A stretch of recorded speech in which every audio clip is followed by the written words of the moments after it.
petite question, pourquoi vous revendiquez le port de la jupe? Bah, écoutez, nous on aime être originaux et changer un peu du quotidien. Dans une société où justement on privilégie la mixité, etc.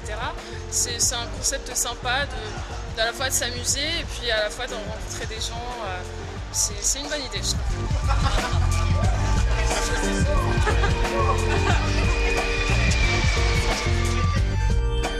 C'est un peu le reflet de l'économie, le vêtement. Hein. D'ailleurs, les économistes le savent, qui ont posé le principe de l'indice d'Ourlet. Vous savez ce que c'est. C'est plus les jupes des filles raccourcissent et plus la situation économique est bonne. C'est ce que ça signifie, c'est ça le symbolisme. Historiquement? Historiquement.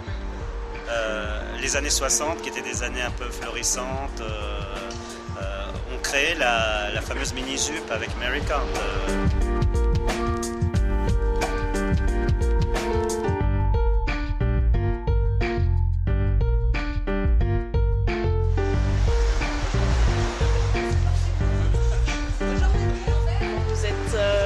Combien à revendiquer le pouvoir de la jupe? Grosso modo officiellement une trentaine dans l'association, mais c'est vrai que la jupe elle existe dans différents pays. Je pense que le fait de porter une jupe, ça pousse en fait à la vérité, je dirais. Aujourd'hui il faut quand même l'avouer, il faut avoir un certain courage quand même de porter la jupe, de le revendiquer surtout.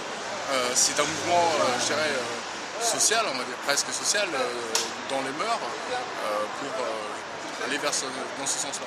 Pourquoi revendiquez-vous le port de la jupe aujourd'hui? Pour une raison bien simple, c'est que la jupe, appliquée aux deux sexes, finit par abolir les barrières entre les sexes.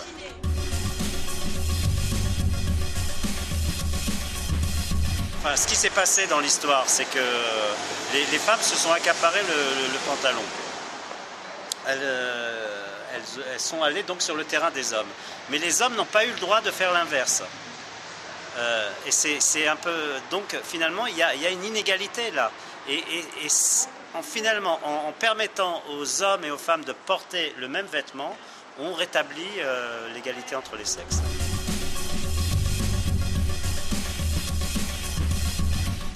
Revendiquer le retour de la jupe dans la garde-robe masculine. Voilà, la jupe qui a disparu de la garde-robe masculine en Europe depuis 500 ans à peu près. 500 ans. Voilà. Jouer avec les codes vestimentaires de manière plus libre, je trouve ça très intéressant. Par exemple, j'aime beaucoup ce collectif à New York qui ont fait la No Pants Subway Ride. Vous avez entendu parler de ça? Eh bien, ils ont fait plusieurs lignes du métro new-yorkais, les femmes en slip et les hommes en caleçon, alors que le haut restait traditionnel. Par réaction, les femmes deviennent lésées justement, parce que le pantalon qui crée l'indifférenciation des sexes ne met pas en valeur leur sexualité, la sexualité des hommes et des femmes. Et donc ça donne un monde un peu insipide. Alors que la jupe crée un monde beaucoup plus sexué et beaucoup plus drôle, ludique, libre finalement. Aujourd'hui c'est vrai que les hommes qui travaillent dans les bureaux, en particulier les cadres, c'est souvent en costume-cravate. Moi-même je suis cadre, je travaille en costume-cravate. Et c'est vrai qu'on a une dimension de liberté très restreinte.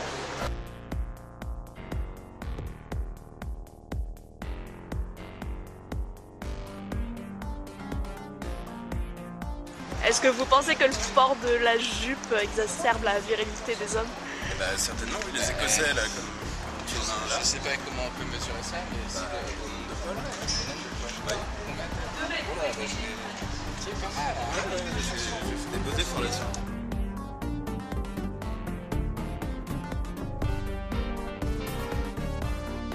Et vous pensez qu'il faut de plus en plus d'hommes en jupe? Peut-être pas jusque là, parce que bon, les poils sur les jambes, c'est pas trop ça, mais pourquoi pas plus tard. Réellement, je dirais la différence entre une jupe et un pantalon, c'est qu'une couture.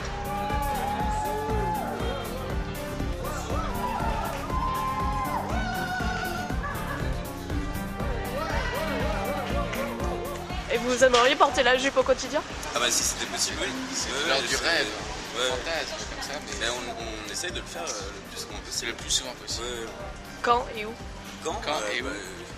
Ça se dit plus dur. Et tu... Attends, ok, pose la caméra, c'est pas...